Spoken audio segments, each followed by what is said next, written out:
Emily, I just want to put this in perspective. Last week, you celebrated the 4th of July. And did it hit you as we're celebrating our nation's birth that that is a nation you're representing on the biggest stage? Absolutely. Yeah. I mean, the 4th of July has always been one of my favorite holidays. I often get to spend it at Cuca Lake with my family. And I hadn't the past few years because I was competing at the US Championship. It was during the 4th of July. So this year to be able to go and actually spend the 4th of July with my family right after having just qualified for my first Olympic team, like it was so special. And yeah, I just had so much fun and it really started to become real. Like yeah, just being there with my family and yeah, that also had so much awesome love and support from the community there at Cuca Lake. My grandparents posted something on the Cuca Lake Facebook page, and when I was going for my runs up and down the Cuca Lake Road, I had so many people congratulate me, and yeah, it just was so nice to have the love and support from the community there. Somewhere I've been going since I was born, before I was born. So yeah, it was a really special place to my family and it was lots of fun. Ben? Yeah, Emily, congrats. And yeah, I have a friend that goes to Cuca Lake, and he mentioned that his stuff was all over everywhere there. Going back to talking starting with the race itself, I'm sure other people will ask questions, but kind of if you can talk about kind of your strategy tactics going into the race and kind of how you saw it going out and the way that Elle went out so fast, and you could just tell you were trying to make sure that you didn't lose yourself outside of that first group, kind of, maybe just your tactics and then, your work on that last lap. Yeah, so the strategy going in was we knew it was going to be a fast race and I knew Ellie's plan. She's my teammate and I knew that she was going to take it and she was going to make it a very fast and very honest race. So my race plan was to get in fourth or fifth place. My coach told me to get on the rail, which didn't end up happening because I was position 11 on the outside and cutting it. By the time I cut in, all the spots on the rail were already taken. So I was on the outside of lane one and just trying to stay comfortable. And I could tell the pace was fast, but I just had to trust myself and my training and try to stay comfortable and um, yeah, not get and just stay patient and not get too excited too soon. And so that I had something left for my kick the last 400 meters. So yeah, that was the race plan. And yeah, I didn't know it was gonna take 3:55 though. I thought Ellie was gonna win it in 3:58, maybe 3:57. So 3:55 was definitely a surprise. But other than that, the race went pretty according to plan, and that's always a comfort in knowing there were no surprises. And yeah, it was a very clean race too. There was not too much pushing and shoving because no one had energy for it because we were all running so fast. So I always appreciate that. Zach? There's a great photo of you crossing over the finish line, and it almost looks like the realization of the moment is kind of setting in. So just can you take us back to as you're getting up, you look at the scoreboard, you see that you've qualified. What's going through your mind at that moment in time? Yeah, it just felt like a dream come true and a huge relief. It was very emotionally taxing that whole week, just having that big dream and having it be so close. And each of the three rounds, like it was getting closer and closer. And I knew I could do it if I had a good day. But it's like the just not knowing if I was going to have it on the day and the nerves of the week and everything just it had been weighing on me honestly for months, just having that big dream and like everything that I worked so hard for. Yeah, but it just like I don't know, it just like all realizing my dream in that moment was just it was so surreal. I can't even put it into words, but yeah, I was just running for my life the last 200 meters and I saw the line. I knew I was coming in second or third and I knew I was making the team and just that moment I had to celebrate. Thanks. Jim? At what point in your career did you allow yourself to start thinking about the Olympics as a potential goal? Hmm. I think I started thinking about it. I mean, I had the goal. It was a dream. I didn't know how realistic it was. that dream started in college, my last couple years in college, and then the first time I would say it was like a goal that I thought could be realistic was when I first um, signed with New Balance and joined my professional team, and knowing that I had two of my teammates were Olympians, and I just knew that I had so much potential and a lot of room to grow in the sport. And I think I placed seventh at USA's that year. I just knew that maybe in 2 years, if I can develop, maybe the Olympics is a goal that's somewhat realistic. So I would say, yeah, when I first turned professional. Jesse? Emily, congratulations. What does Thank it you. mean to not only represent the United States in the Olympics, but your hometown and the University of Binghamton as well? Yeah, it means a lot. I think my hometown is very special to me, and having gone to high school at Union Endicott and college at Binghamton University, you can say I'm a little bit of a homebody. I'm very proud of where I'm from. I love the Binghamton area and just upstate New York in general. And I'm just have had so much support and love from the community throughout my entire running career, honestly, in Binghamton. And so it to be able to realize this dream and to become an Olympian and represent my hometown at the Olympics, it just means so much to me. And yeah, they say like it takes a village, which is like the most cliche saying ever, but it really is so true. I couldn't have done it without all the people who have supported me throughout the years. And so I'm just so incredibly thankful. Thanks. Dan? Emily, to kind of go off of that, when you look at your time at Union Endicott as well as at Binghamton University, the opportunity that you have now to represent the entire United States of America, what does it mean to you when you say it takes a village to represent that village that helped raise you at Union Endicott and at Binghamton University, to put them on the map as well as your family as you step forward? Yeah, it means a lot. I feel like it's not something that I did, but it's something that we all did together. So I like to keep saying like we did it, like we're Olympians and we made it. And to have 20 of my family and friends coming with me, it feels like we're all going to Paris. We've all made the Olympics. So everyone's really excited, and I just feel so overwhelmed with like love and support. And yeah, I couldn't be more thankful, honestly. It's like so surreal. Like, yeah, I can't put it into words. It means a lot. Go ahead, Roger. Emily, I wanted to ask you what brought you back to the Triple Cities and specifically Binghamton University, because obviously the university has a great history of nurturing runners. And I just wanted to kind of get a feedback from you of what brought you back to your hometown to advance as you have. Yeah, the reason that I transferred to Binghamton Universities from Oregon State was because I was feeling very homesick, and I ultimately just wanted to go to school somewhere that I knew I would be happy regardless of whether or not I was even running at all. So at the time at Oregon State, I was injured, and that just contributed more and more to my homesickness. And I knew that if I transferred home, and even if I was never running at the same level that I was even in high school, I knew that I would still be happy there. So that's why I chose Binghamton University. Thank you. Okay. I just want to take a minute, see if Tom Turgeon has anything. If not, Roger, you can go again. And if Tom gets, okay, actually, I see in the chat. Yeah, so go ahead if you want to answer that question, Emily. let's see. Let me pull Talk it a up. bit about the support your family's given you over the course of your career, and especially at this point going to the Olympics.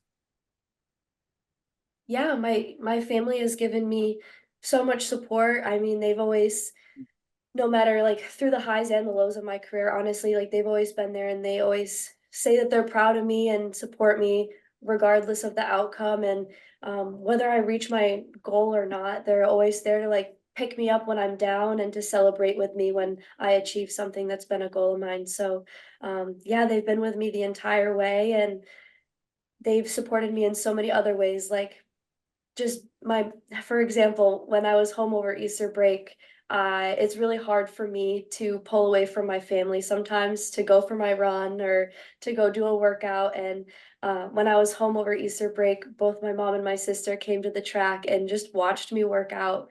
And they were just there and they were getting my splits for me, and just having them there made it so much more fun than just being out there by myself. And so it's like ways like that that they just like continually support me and make sure that I'm having fun with what I'm doing. And they tell me all the time like that they're going to be proud of me no matter what, and they don't put pressure on me. Um, but they're always there to help me achieve my goals in any way that they can. And yeah, I'm just super thankful. Before we see if Thomas has a question, John and I were talking with Emily, and Emily said you have about 20 of your family are coming over to Paris to watch you. Yeah. Okay, So great. it means a lot to me also that so some of my family, they believe in me so much they bought their flights to Paris before I even qualified. They didn't tell me that, and I'm glad they didn't, because that would have just made me a little bit nervous. And they're obviously not trying to put pressure on me, and that's why they didn't tell me until after. But they're like, yeah, we already had our tickets booked because we knew you could do it. So yeah. All right, let's circle back. I assume everyone has a question on this road back. So Roger. Emily, can you talk a little bit about what is ahead as far as your training? You're heading to a foreign country, obviously, a big time difference. How do you approach everything now so you can be again even at a higher peak than you were back a couple of weeks ago? Yeah, right. It's difficult for us athletes in the US because we have such an incredible caliber of athletes that a lot of us have to peak for the Olympic trials. So we're not planning our season around the Olympics because we have to qualify for it, and that's like honestly, a lot of people, even some of the best athletes in the world, are saying that the Olympic trials are more emotionally and physically taxing than the Olympics themselves, just because of, yeah, we have really incredible competition here in the US. And yeah, so I had to peak for the trials. And running 3 rounds is also pretty physically demanding and also emotionally. So I took the past week to kind of come down from that. I have been running easy mileage. I didn't do any workouts last week, and just to let myself mentally and physically recover. And then I think I have about 3 weeks now, and I'll spend these next 3 weeks just trying to get in a really solid training block beforehand. And I'll do one race about a week out to sharpen up and yeah, hopefully be ready to go. And I think that even though I did peak, I think that my coach does a really good job of kind of bringing us down and then having us peak again, hopefully the the Olympics. Thank you. Dan. Emily, a two-parter here. From having a dream as a kid growing up and now having that reality here as you step forward into Paris, something that so many people think about, but very few people get to do. Just what that means to you to have that surreal moment of looking back on what you hoped for and then seeing that come to fruition. And then the second part, what you would say to the boys and girls growing up right now, envisioning themselves in the Olympics someday, what you would say to them as words of advice? Right.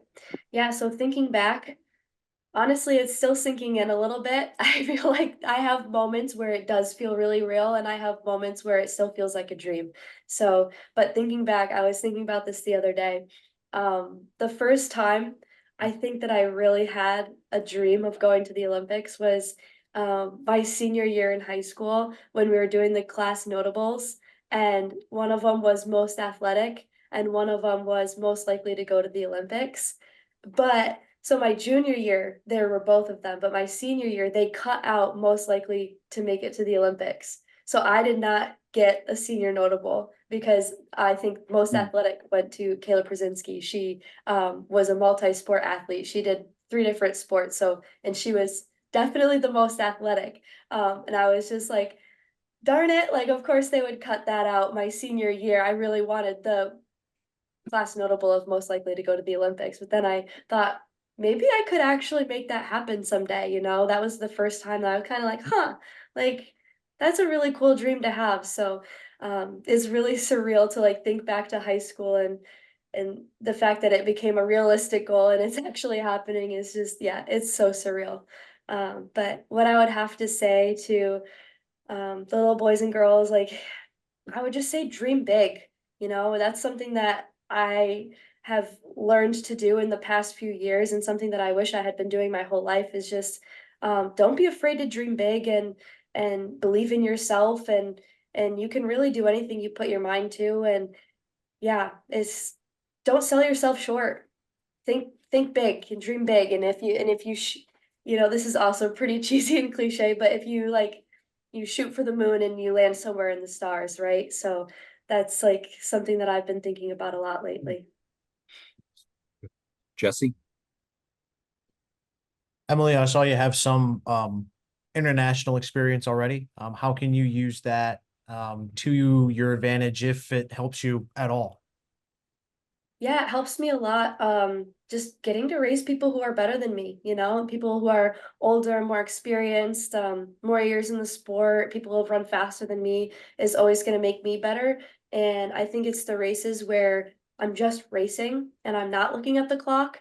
That's where the magic happens, right? So, having racing experience like that, and then also having racing experience like indoor world championship where it was tactical. I feel like yeah, it's just like set me up really well. And I feel like I'm catching up to people who have been in the sport longer than me. I'm gaining all the experience and all these things that are ultimately going to make me just a better athlete. So super excited to gain even more experience at the Olympics. And another reason I'm like incredibly thankful that I qualified for this Olympics is I hope that I will have another shot in 4 years. So if I have an Olympic experience under my belt, hopefully the next time I go, I'll have even bigger dreams and goals and more experience. And yeah, I'm allowing myself to dream big and think, what can I do 4 years from now? So it's really cool. Jim? Emily, how much are you thinking about and perhaps looking forward to the overall Olympic experience? Walking in the opening ceremony? Will you stay in the athlete village? Will you stick around for the closing ceremony? Yeah, all of the above. I'll be walking in the opening ceremony and the closing ceremony, and I'll be staying in the Olympic Village. And yeah, I'm just super excited for the whole experience. I don't even really know what to expect in some regards. So, yeah, I'm just looking forward to experiencing everything, and really looking forward to spending some more time with some of the US athletes who I've become friends with in the past couple of years. And a lot of my friends also made the team, so I'm just excited that we get to experience it together, because I always say like things are better shared, experiences and everything. So yeah, I'm super excited for everything. Thanks. Zach? Emily, I know you got a chance to bring over Anetikov with you to the trials, and we got a chance to speak with Patrick Murray as well previous to this in the lead up. But how much of a confidence boost, how much easier does it make it when you know you have people like that in your corner right there in Eugene with you? Yeah, it really gave me such a great sense of calm and peace having Annette Acuff there. I knew that I was just gonna have someone with me who knows me like as an athlete. And we've become really close over the past few years. And yeah, she arguably, right, maybe knows me even better than my current coach because I've spent more time with her over the years. And having her there and just having someone who knows me as an athlete and knows how to talk to me before a race, and what to say and all of that, it just like gave me a lot of comfort knowing that she'd be there if I needed her. And I ended up like emotionally and mentally handling the trials better than I thought I was going to be able to. So I didn't have to lean on her quite as much as I thought I would. But just her being there, I got without even like exchanging words, she just like made me feel like more at home. Like, okay, I've done this so many times before, right? I've been there twice already with Coach Acuff, and yeah, it was just really special getting to share that with her again. And yeah, I'm glad that she was there to watch me make my first Olympic team, because she was someone who, played a huge, huge role in getting me there. So I wouldn't have been able to do it without the way that she was able to develop me as an athlete throughout the years at Binghamton, and we've stayed in touch the past couple of years, and she's helped my transition from college to professional running. She helped it be a really smooth transition. So yeah, it was just awesome having her there. And Ben, Yeah, so taking them over America East, Ben, to it. You're not the only America East, former student athlete going to the Olympics. We have a few, but man, in the distance itself, you have Elle who went to UNH. What was it like, kind of learning from her and training with her the last few years, and kind of seeing how she also came from a small school, small town, and kind of self-made in that way of just driving herself to be the best and be, champion and hold all these records. And then, you kind of following up 4 years or so later in the same kind of, path as she has.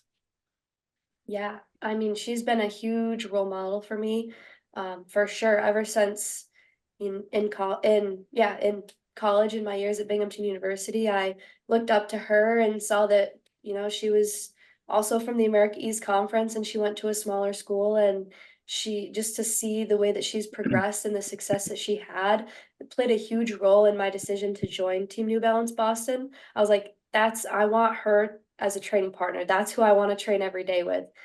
So yeah, it's super special, and she's been such a great mentor to me, and she leads by example. Like, she doesn't even have to say anything. She's just one of the hardest working people I know, and she's just incredibly tough. And to watch her become a mom and just see all the things that she's doing on and off the track, like, yeah, she's just always been an inspiration to me, and she continues to amaze me and inspire me, and she's made me a better runner. And so I'm just super thankful that I get to, be her teammate and friend, and that I get to train with her. And it's awesome. It's really cool what we have. great. Before we go to the next round, I want to bring in John Hartrick. John, you have a question? Yeah, sorry to butt in, guys, but I wanted to get this one in.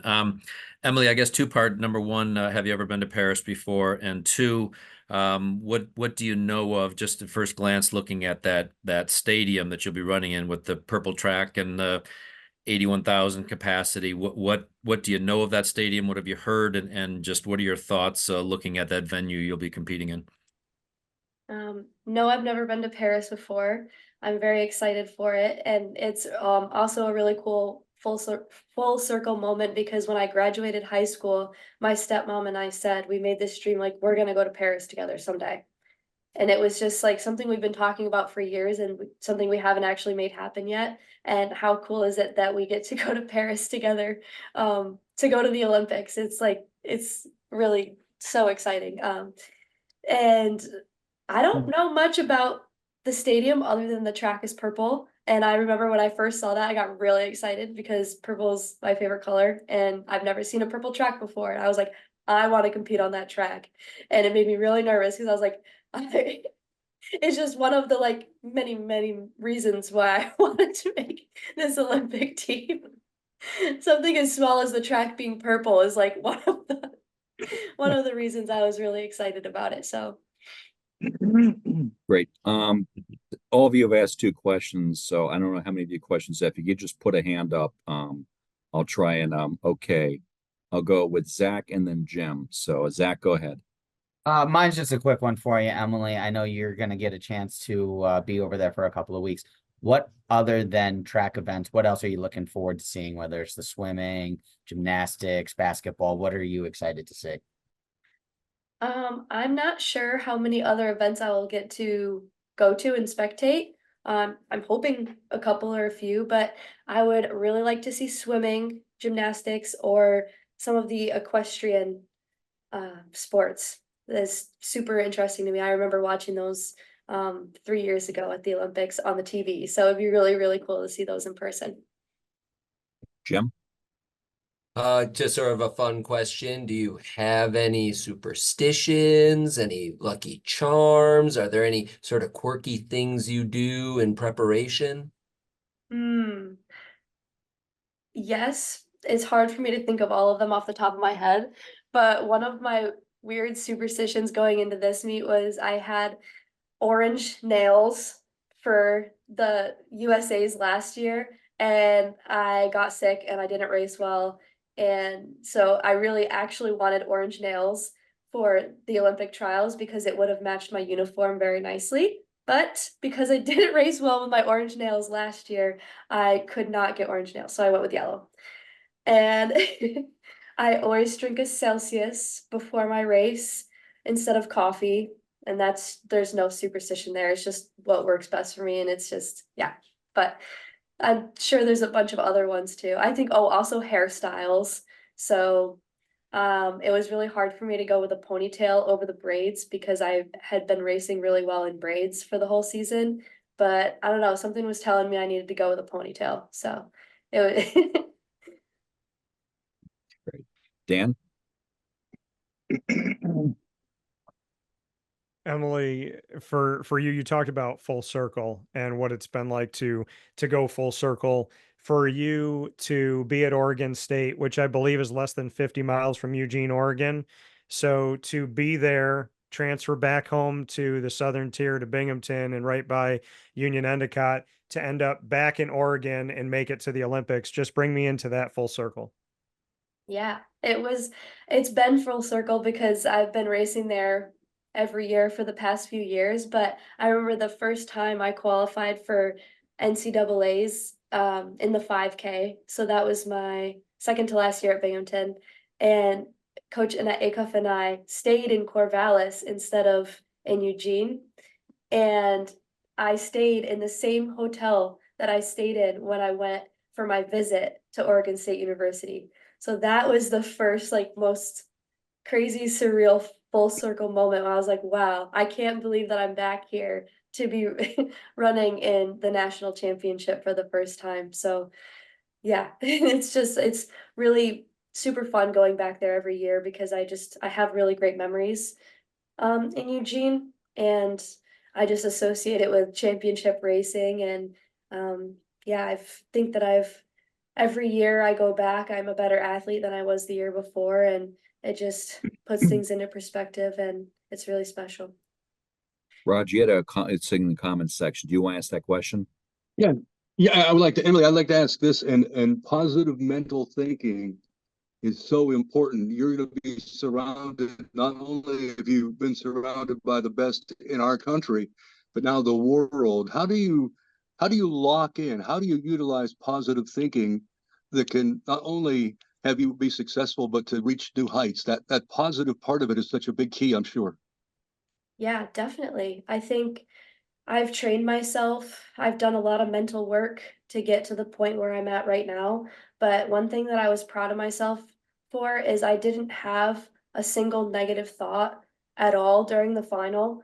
The whole race, I just kept thinking over and over, I got this, I'm okay, I feel good, I can do this, be patient. And the last 200, I just felt strong and powerful. I didn't once feel scared or nervous during the race. I felt nervous before, but yeah, it's taken me a while to get to this point where I can be really kind to myself and have very positive thoughts when I'm racing. So that's something I'm very proud of. And then also just the mental work that it took to be in a really good headspace the entire week, not only when I'm racing, just having positive thoughts like, I know that I can do this, but if I don't, it's okay.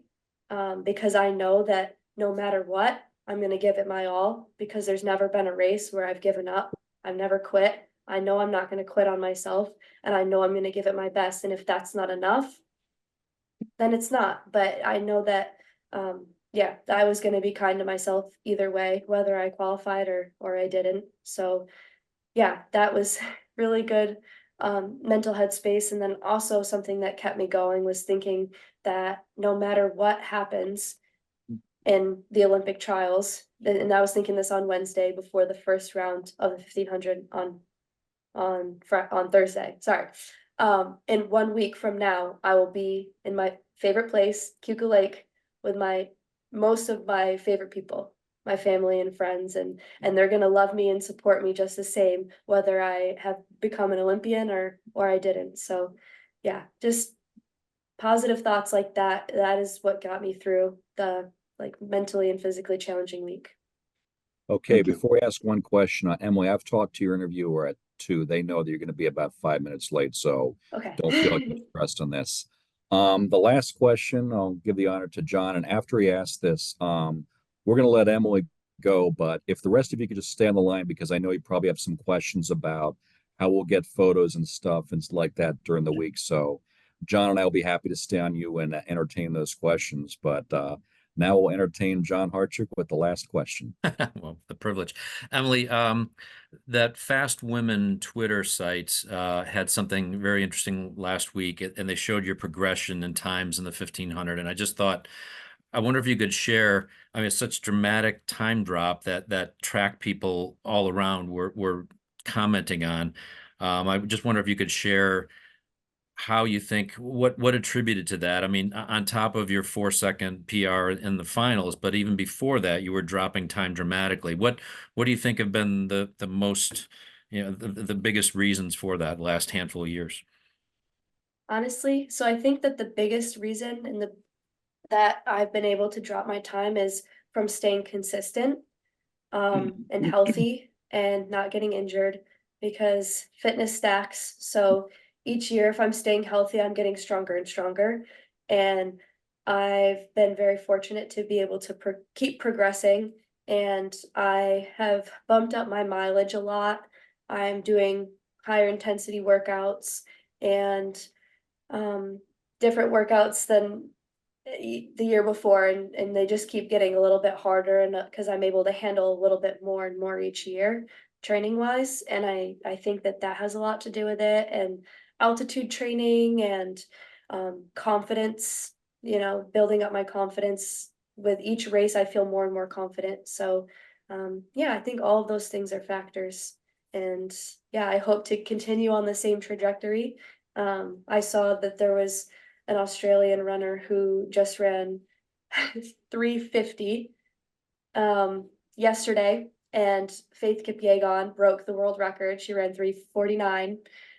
So seeing other women put down times like that is super inspiring to me, and it really makes me believe that yeah, sky's the limit, and hopefully if I can just shave off another 5 seconds, I'll be right there with the best in the world. So That's great. Thanks, Emily. Well, Emily, you've given everybody a lot of homework as far as these answers. They've been great. And before we dismiss you, everybody asked fantastic questions. And I think on behalf of the local media here and certainly Binghamton University, we just want to say congratulations and wish you the best of luck in Paris. Thank you. Yeah, I wanted to say thank you all so much. I really appreciate you all taking the time to interview me and share my story. And yeah, I really am thankful for it and appreciate all of you.